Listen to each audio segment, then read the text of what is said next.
Yang RM5 yang. RM5 lah yang sini yang. Tak ada customer. Ada customer.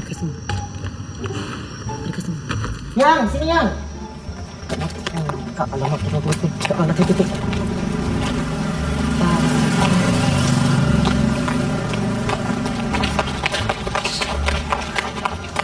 Anjay, takut sangat. Astagfirullahaladzim. Kamu bahagialah tempat ni. Dia kerja apa ni? Aku kerja dengan majlis weh. Aku kawasan ni ada kawasan penempatan baru. Kau tahu tak, dulu tempat ni hutan belantara, kau tahu tak? Macam hutan, macam tu Bukit Putus tu, kau tahu tak? Lepas tu aku ditugaskan untuk review kedai-kedai ke tempat ni. Faham tak cerita sejarah tempat ni? Kau faham tak? Aduh kau ni. Aku ni jabatan meteorologi.